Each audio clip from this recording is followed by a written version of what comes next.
जय हिंद साथियों, मैं आपका फ्रेंड विजय अपने YouTube channel IT technical power stream पर स्वागत है। फ्रेंड्स, प्रीवियस क्लास में हमने जो क्वेश्चन किए थे साइंस के, तो उनके आगे नेक्स्ट क्वेश्चन को देखते हैं। तो जो भी फ्रेंड्स हमारे चैनल से नए जुड़े हैं उनसे रिक्वेस्ट, हमारे चैनल को सब्सक्राइब जरूर कीजिएगा, वीडियो को दिख से शेयर भी जरूर कीजिएगा। दोस्तों, अभी जो हम देख रहे हैं वो रेलवे प्रीवियस क्वेश्चनों को देख रहे हैं। तो लास्ट क्लास हमने जो, तो आपको देखिए क्वेश्चन में दोस्तों क्या दे रखा है। SO2 सल्फर डाइऑक्साइड के 0.6 मोल में सल्फर कितने परमाणु ये आपसे पूछ रखा है। तो मैंने बताया था कि एक मोल में कितना होता है, 6.022 होता है। तो जितने आपको मोल दे रखे हैं उससे आपको डायरेक्ट गुणा करने होते हैं। तो आपको 0.6 मोल दे रखा है, तो आप 6.022 को 0.6 से गुणा कर दीजिए। ठीक है ना। 10 की घात 23 या 22 वो तो होता रहेगा। 6.022 को 0.6 से गुणा कर दे। इसको जब आप गुणा करें कितना आएगा आपके पास में, 3.613 इंटू 10 की घात 23 होता है। वैसे इसमें सारे 22 दिए तो आप 10 की घात 22 मान सकते हैं। तो ये आपका क्वेश्चन होगा। तो उम्मीद है सबको समझ में होगा। आगे नेक्स्ट क्वेश्चन देखते हैं। तो अगर नेक्स्ट क्वेश्चन देखिए, आप लोग क्या दे रखा है। हीलियम में 54 ग्राम में कितने मोल मौजूद है, ये आपसे पूछा गया।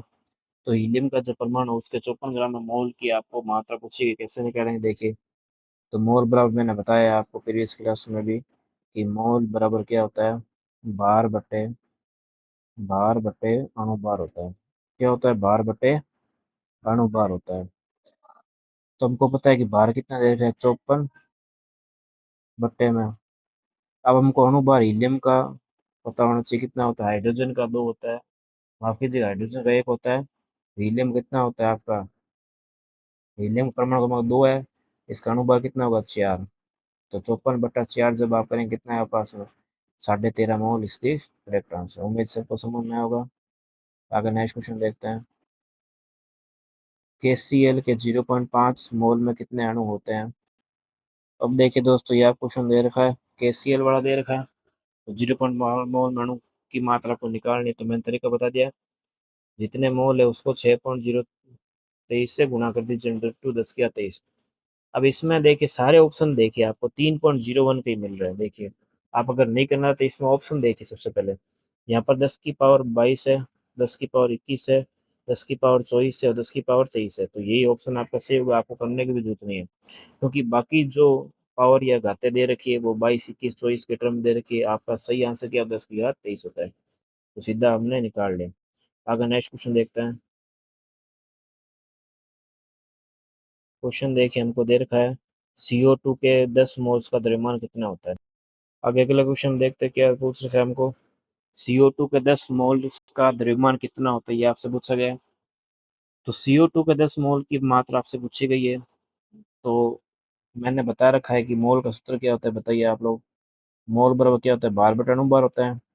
तो 10 आपका मोल है, दे रखा है। भार कितना है, भार या द्रव्यमान हमको निकालना है।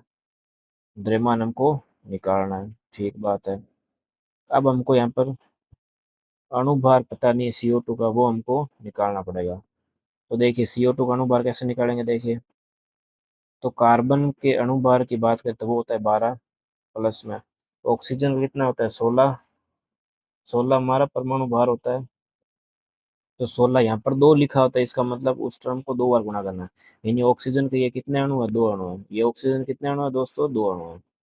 तो 16 दूनी 32, आप इनको जोड़ेंगे कितना आएगा पास में, 44 आएगा। तो द्रव्यमान यहाँ पर कितना हो गया, अणुभार। भाई मोल बराबर भार बटे अणुभार होता है। तो 10 मोल की मात्रा ले द्रव्यमान ले लिया बटे में 44 आपका अणुभार ले लिया। तो द्रव्यमान की बात करें तो कितना आएगा, 10 इंटू 44 कर देंगे कितना आएगा पास में, 440। Is the correct answer. आगे नेक्स्ट क्वेश्चन देखते हैं।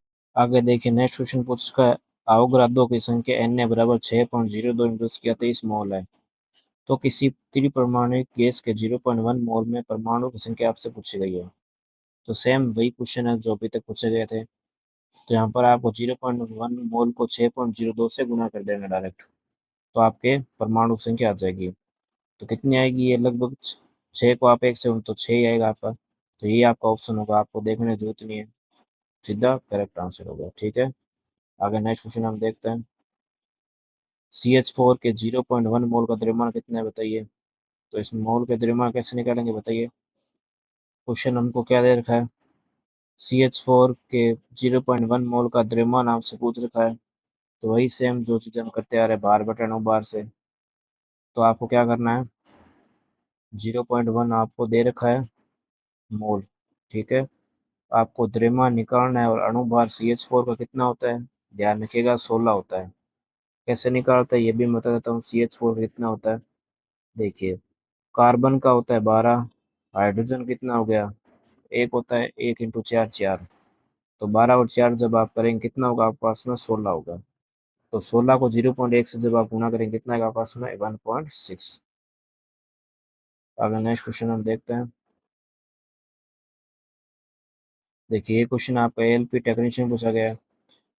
कार्बन का परमाणु द्रव्यमान 12 और हीलियम का परमाणु द्रव्यमान 4 है, बताइए प्रत्येक तत्व के 1 मोल है, तो इनमें से कौन सा कथन सत्य है।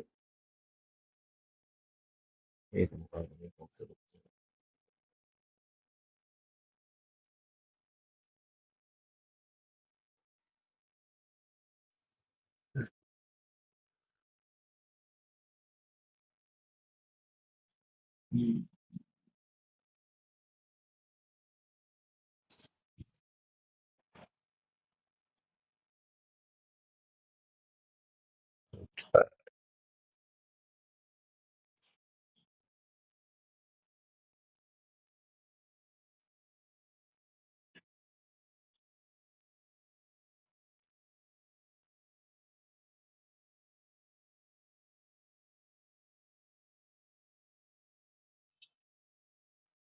अब देखिए क्वेश्चन में आपको क्या दे रखा है, तो कार्बन का परमाणु द्रव्यमान 12 है और हीलियम का परमाणु द्रव्यमान 4 है। तो आपको स्टेटमेंट करेक्ट पूछा है, तो क्या होगा देखिए, तो 1 मोल कार्बन में 1 मोल हीलियम के 3 गुना अधिक परमाणु होंगे, ये स्टेटमेंट गलत है।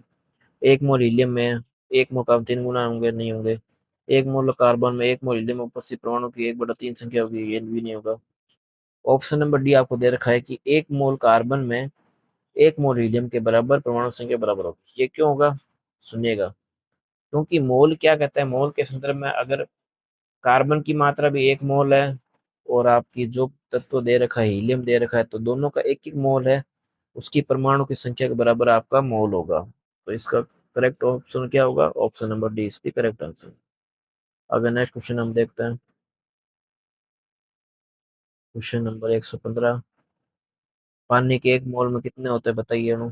ये मैं बता चुका हूँ, 6.02 × 10⁻³ आगे नेक्स्ट क्वेश्चन देखते हैं, सल्फर के परमाणु द्रव्य 32 है, सल्फर की ग्राम मात्रा मोलों की संख्या। ऐसे क्वेश्चन काफी करा रखे हैं, तो ये आगे नेक्स्ट क्वेश्चन देखते हैं, 60 ग्राम हीलियम में मोलों की संख्या कितनी होती है बताइए। ये भी इजी क्वेश्चन है, इस टाइप का क्वेश्चन मैं आपको काफी करा चुका हूँ। अब ये क्वेश्चन है, ये थोड़ा अलग है, वैसे है सेम ही। 540 ग्राम ग्लूकोज में उपस्थित 540 ग्राम ग्लूकोज में उपस्थित मोलों की संख्या कितनी है, ये आपको पूछी गई है। तो यहाँ पर मोल की संख्या निकालनी है, तो मोल बराबर क्या होता है, भार बटे अणु भार। अब ये क्वेश्चन देखिए कैसे करेंगे, तो मोल बराबर क्या होता है, भार बटे अणु भार, ये मैं बता चुका हूँ। तो 540 ग्राम आपकी इसकी मात्रा हो गई भार, ये ग्लूकोज का भार हो गया, ठीक है। अब बात करते हैं अणु भार की। तो ग्लूकोज का अणु भार आप बताइए कैसे निकालेंगे। तो सबसे पहले ग्लूकोज का आपको फॉर्मूला पता होना चाहिए, क्वेश्चन आपके ALP टेक्नीशियन पूछा गया था। तो बताइए किस तरीके से करेंगे। सबसे पहले आपको ग्लूकोज का फॉर्मूला पता होना चाहिए, तो क्या होता है, C6H12O6, ये आपका ग्लूकोज का फॉर्मूला होता है। C6H12 और O6, ये आपका फॉर्मूला होता है इसका ग्लूकोज का। अब देखिए कैसे करेंगे, तो आपको पता है कार्बन का कितना होता है, 12, तो 12 × 6, क्योंकि मैंने बता रखा है कि ये जो 6 होता है, ये आपके अणुओं की संख्या को बताता है कि कार्बन की कितनी मात्रा आपने ले रखी है। तो 6 अणु ले रखे हैं, तो 12×6 = 72, ठीक है। प्लस में क्या होगा, हाइड्रोजन के एक अणु भार को 12 से गुणा करेंगे तो हमारे पास कितना आएगा, 12। प्लस में ऑक्सीजन का कितना है, 16, 16×6 कितने होंगे, 96। तो 96 से अब इन सबको जोड़ लेते, कितना आएगा हमारे पास में, 180 आएगा। तो अब 540 में जब आप 180 का भाग देंगे, ठीक है, कितना आएगा पास में, 3 मोल। 3 मोल की आंसर आएगा। अच्छा, एक बात का और ध्यान रखिएगा विशेष, मोल मोल में क्या होता है कि मोल की कोई यूनिट भी नहीं होती, ये भी चीज आपको ध्यान रखनी है, क्योंकि ये दो चीजों का अनुपात है, भार बटे अणुभार का। तो दो चीजों का कोई भी अनुपात होता है तो उसकी कोई यूनिट नहीं होती है, आपको ध्यान रखना है। आपसे पूछ सकता है एग्जाम में कि मोल की यूनिट क्या होती है, मोल की इकाई क्या होती है। तो मोल की कोई इकाई नहीं होती है, ध्यान रखना आपको, ठीक है ना। ये पदार्थ की मात्रा को बताने के लिए होता है। और इसके अलावा मैं बात करूँ तो ये एक मूल मात्रक है। 7 तरह के मात्रक दिए गए थे जो कि मूल मात्रक होते हैं, बाकी सारे ड्राइव्ड मात्रक होते हैं जिसको हम व्युत्पन्न मात्रक बोलते हैं। उसमें एक ये शामिल पदार्थ की मात्रा जिसको हम मोल मापते हैं। ओके, तो आगे नेक्स्ट क्वेश्चन हम देखते हैं। क्वेश्चन नंबर 119 देखिए। तो हीलियम के 52 ग्राम के जीवाणु उपस्थित रहते हैं, तो ये आपसे पूछा गया है। अगर नेक्स्ट क्वेश्चन इस टाइप का पूछा गया, हीलियम के 52 के जीवाणु कितने मौजूद होंगे। अब पता है कि क्या होता है फॉर्मूला हीलियम का। तो हीलियम में आपको पता है कि अगर आप अणु निकालें तो सेम वही प्रोसीजर है, ठीक है ना। तो भार बटे अणुभार से आप इसको भी निकाल सकते हैं, तो 52/4 कितना आएगा आपके पास में 13। तो ये एकदम इजी क्वेश्चन था। आगे नेक्स्ट क्वेश्चन हम देखते हैं। अवोगाद्रो की संख्या Na का मतलब है, क्या मतलब है तो बताइए। परमाणु के नाभिक प्रोटॉन की संख्या, किसी परमाणु नाभिक में प्रोटॉन की संख्या और न्यूट्रॉन संख्या योग। 1 ग्राम सोडियम में प्रोटॉन की संख्या, इलेक्ट्रॉन संख्या है। तो अवोगाद्रो का मतलब ध्यान रखिएगा क्या होता है, किसी तत्व के 1 ग्राम परमाणु में परमाणु कितनी संख्या, ये अवोगाद्रो संख्या होती है। 1 ग्राम मात्रा में कितनी मात्रा दे रखी है, और 1 ग्राम मात्रा में आपकी परमाणु संख्या दी होती है, जिसमें हम आगे इसमें अवोगाद्रो संख्या का मान भी लिखते हैं जो कि 6.023 होता है इंटू 10⁻23। कभी कभी उसको 6.022 इंटू 10⁻23 भी लिखा जाता है। आगे नेक्स्ट क्वेश्चन हम देखते हैं। 121 नंबर क्वेश्चन है। अब ये बहुत इजी क्वेश्चन पूछा गया था आरआरबी जेईई में। किसके समतुल्य को बताइए, 10⁻23 का है, उसी को लपक लो, ज्यादा जाना ही नहीं है, ठीक है ना। अब जिसमें देखिए 6.022 भी दे रखा है, 6.022 भी मिलता है और 6.023 भी मिलता है, लेकिन आपको मेन रूप से पावर का ध्यान रखना है, ये एकदम सही होता है। आगे नेक्स्ट क्वेश्चन हम देखते हैं। अवोगाद्रो संख्या को किससे निरूपित करते हैं, तो ये आप ध्यान रखिएगा, ये बहुत अच्छा क्वेश्चन है। अवोगाद्रो संख्या किससे निरूपित किया जाता है, तो NO से किया जाता है, ये विशेष तौर से ध्यान रखना है। अवोगाद्रो संख्या को हम NO से निरूपित करते हैं। नेक्स्ट क्वेश्चन हम देखते हैं। CO2 के 88 ग्राम अणु की संख्या, तो इस टाइप क्वेश्चन मैं आपको काफी करवा चुका हूँ। आगे नेक्स्ट क्वेश्चन देखते हैं।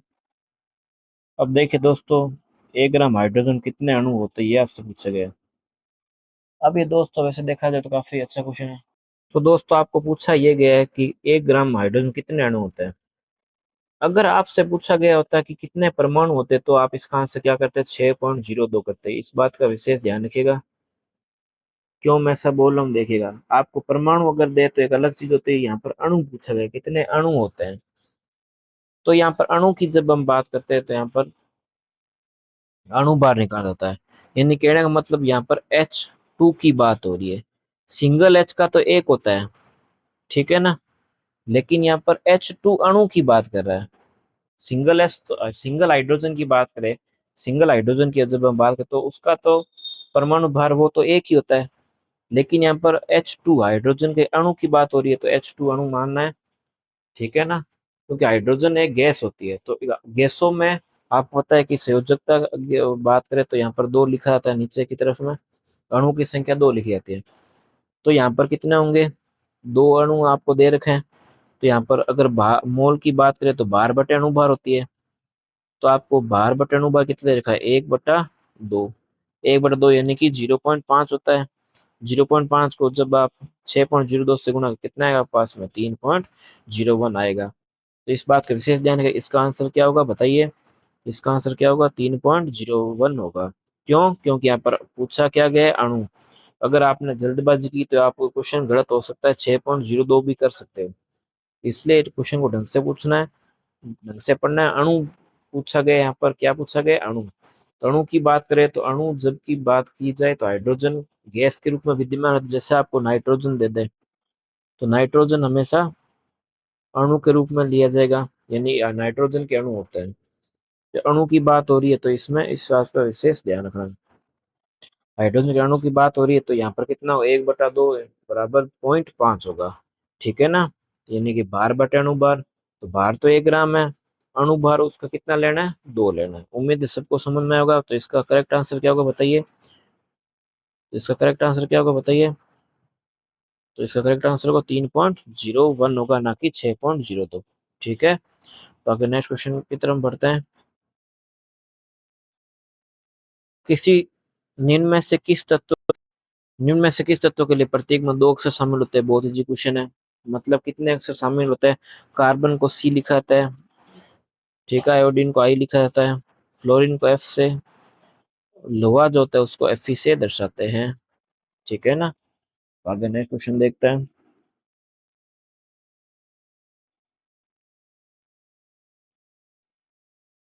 निम्न में से किस वैज्ञानिक ने सुझाव दिया था कि तत्वों के प्रतीकों का निर्माण तत्व के नाम के 1 या 2 अक्षरों से किया जा सकता है। ये सुझाव तो दोस्तों बर्जीलियस ने, ध्यान रखिएगा कि तत्वों के एक नाम से हम प्रतीक का निर्माण कर सकते हैं 1 या 2 अक्षरों से। तो ये बताया था बर्जीलियस नामक वैज्ञानिक ने।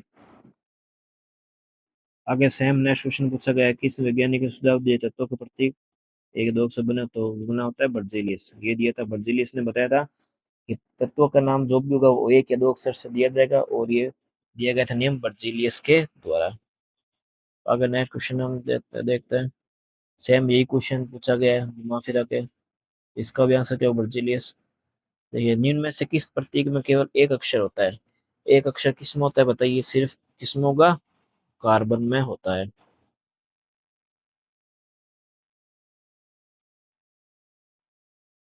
अब आपको क्या दे रखा है, दिया गया प्रतीक तत्व किसका नेतृत्व करता है। देखिए, यहाँ पर नाभिक दे रखा है आपको, ठीक है ना, नाभिक ही दे रखा है। नाभिक में आपका क्या कण होता है, प्रोटॉन और न्यूट्रॉन दोनों होता है। प्रोटॉन और न्यूट्रॉन से इसका द्रव्यमान निकालते हैं।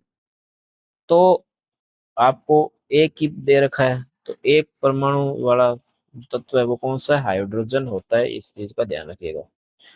आगे नेक्स्ट क्वेश्चन देखते हैं। रासायनिक प्रतीक का पहला अक्षर हमेशा में लिखा जाता है।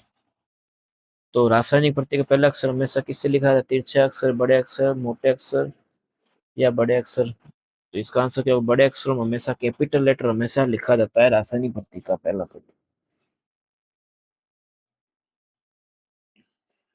की प्रकृति विद्युत धनात्मक होती है। किसकी प्रकृति विद्युत धनात्मक होती है बताइए, अधातु, धातु, अर्धधातु या उपधातु।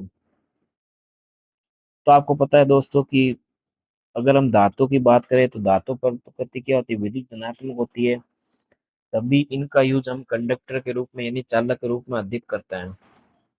उसके अलावा जो आपकी नॉन मेटेलिक जो धातु होती है, यानी कि अधातु जो होती है, उस पर क्या आती है, विद्युत ऋणात्मकता होती है। जैसे बात करें, मैं क्लोरीन की बात करूं और सोडियम की बात करूं, तो सोडियम क्या होता है, आपकी धातु है, तो वो धन संयोजी होती है।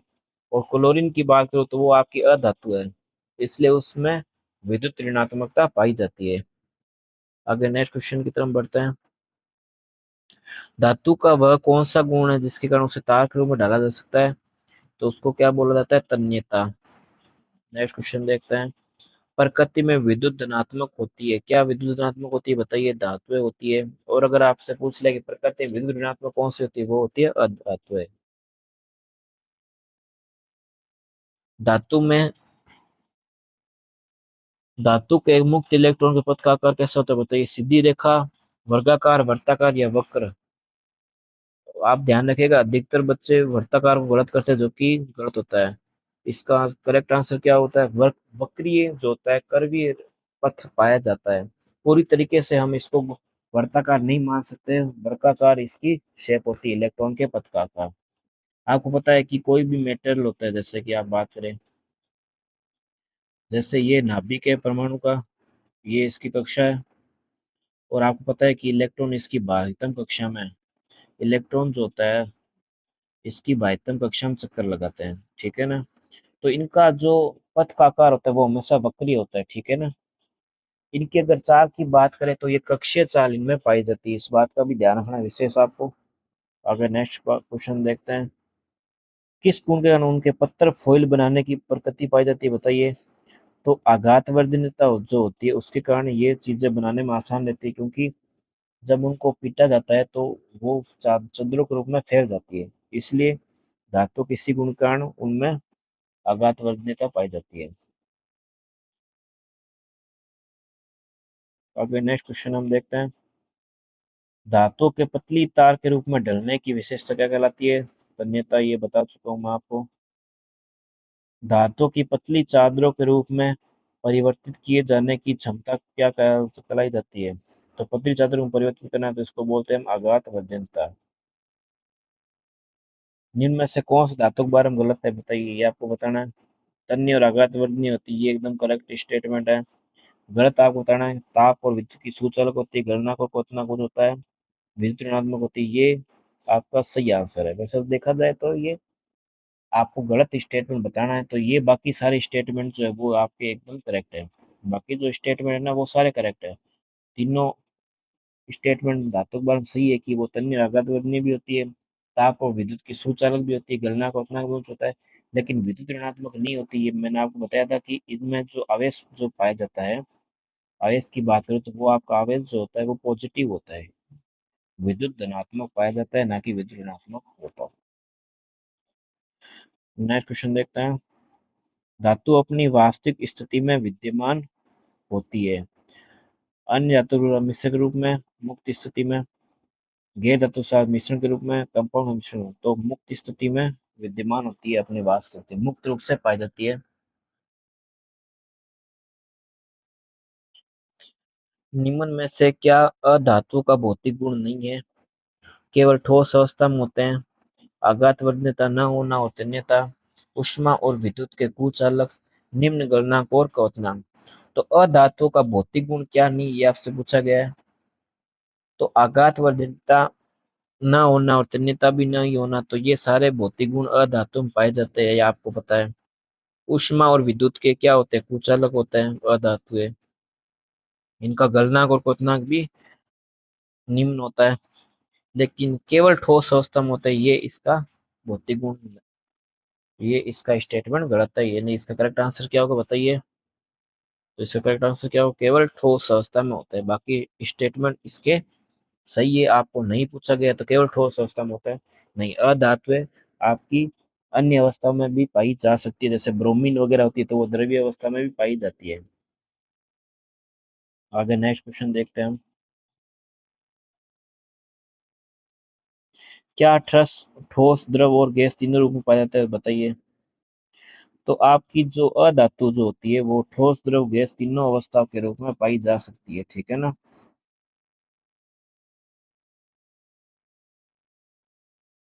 धातुओं के संबंध में इनमें से कौन सा कथन गलत है।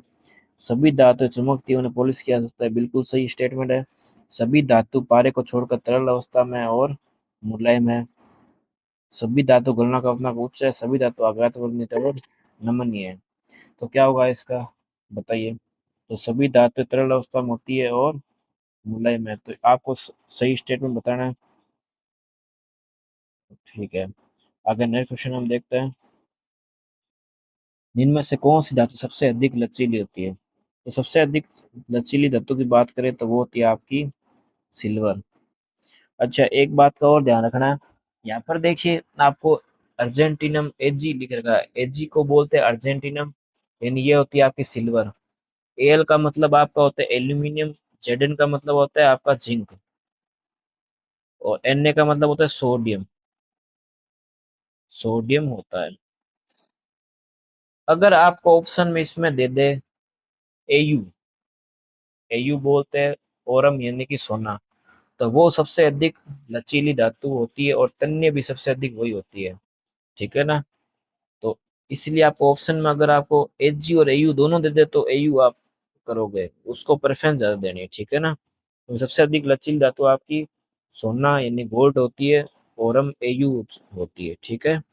अगर नेक्स्ट क्वेश्चन हम देखते हैं, लोहे को कठोर और मजबूत बनाने के लिए बताइए क्या मिलाया जाता है। जस्ता, तांबा, सोडियम, कार्बन। तो कार्बन को मिक्स किया जाता है कठोर मजबूत बनाने के लिए। कार्बन की मिक्सेज के हिसाब से अलग अलग तरह के लोहे को बनाया जाता है। सबसे अधिक नमनीय तन्यशील धातु है, बताइए। अब देखिए जो मैंने क्वेश्चन बताया था वो आपके एलपी में पूछा भी गया है। देखिए पीएच, अर्जेंटिनम, कार्बन, सी और एयू। तो देखिए आपके पास में दोनों ऑप्शन आपके पास में मौजूद है। देखिए मैंने आपको बताया था ना कि आपको दोनों ऑप्शन दे तो आपको क्या करना है। यहाँ पर एयू यानी कि आपको गोल्ड दे रखा है, यानी सोना दे रखा है, इसको हम ओवरम कहते हैं। ये आपको एजी यानी अर्जेंटिनम यानी ये आपकी सिल्वर है, यानी चांदी है।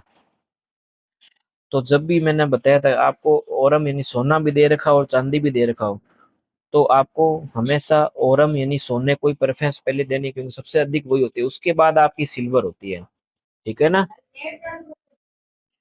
अगर नेक्स्ट क्वेश्चन देखिए, मेलिएबल के गुण को दर्शाता है, कौन दर्शाता है, तो वो दर्शाता है धातु।